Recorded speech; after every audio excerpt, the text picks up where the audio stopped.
Here, right here, you'll see a sort of a log cabin, and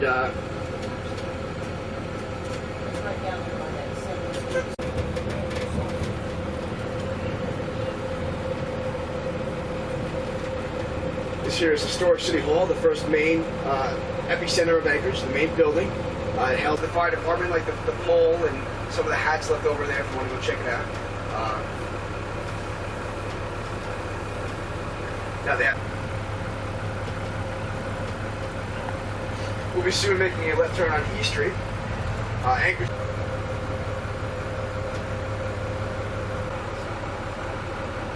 Should have done the carriage then. Lots of one-way streets, so you got to be careful right here. Last night. Yeah, we were here and we were down there on the other one. What's that? Eating? Drinking? Oh, we were just out trying to find a place to eat last night. Oh, there's plenty of places to eat. Not at 10:30. Competition was the only hotel in Anchorage. Now there's plenty,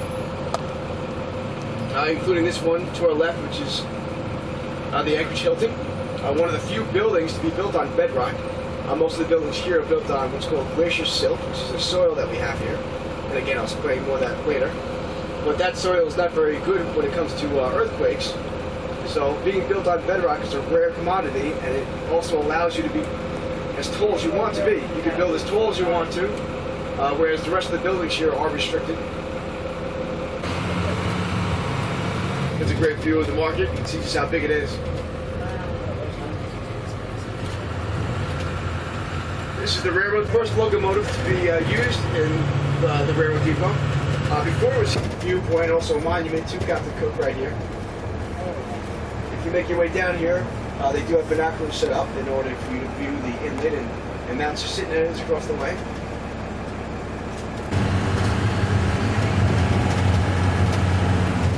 There's two famous softball games played here, the Midnight Sun Classic, which is on the longest day of the year, it's only one. But they did find a way to hide it in the painting, if you can find it. There's a 71 in there somewhere. Yeah, that's where it is. The larger of the two legs. If you look at what would be the pen cup. In fact, for an entire week straight, the front page news was about a judge who had cut himself a temperature and how he's doing each and every day. You can't find the Anchorage Times anymore. Now you can buy the Anchorage Daily News, but there is an article each and every week. It's divided amongst acre plots, and you divide a plot, build a house, say in the 50s, and then 30 years later somebody builds a house in the 80s. It's all representative of the railroad boom, the World War II boom, and the oil. Right here is the most famous house on the block, and the most famous house in all of Anchorage, the underground house. Now this house is 3/4 underground. Those two skylights are actually his only source of light. You're looking at his roof right now. He gets in from the other side of the doorway, beyond that walkway you see there. It's simply very economical. It's the coolest place to be in the summertime, the warmest place to be in the wintertime. Although we do suffer from earthquakes here. We get about 17 a day in Anchorage on the Richter scale. It's rated. You certainly don't feel that, but you can. He had to build his house according to pretty strict standards. In fact, his foundation is just steel cables, which are attached to concrete walls, which sway along with the earth as it moves. It's the City of Anchorage, in the outskirts of town.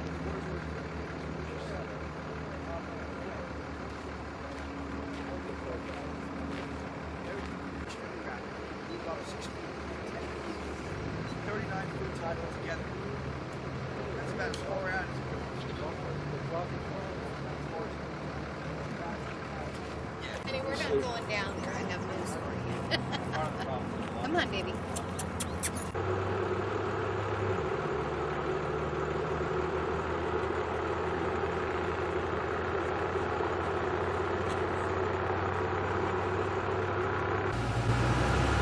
Road leading into it. That's the push of Alaska.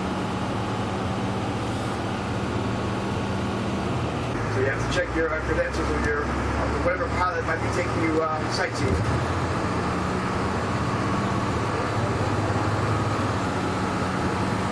1 in 58 Alaskans has their own airplane.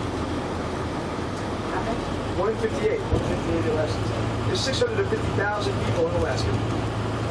42% of the Alaskan population is right here in Anchorage, about 280,000.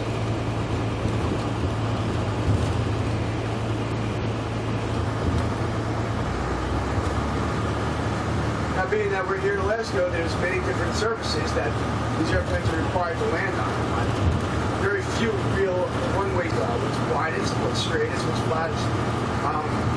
A lot of times, in the winter especially, there's frozen lakes everywhere, and some mountaintops where these airplanes will land on. This plane, this gray one to the left, is for sale. It still has its skis on it. Those are skis.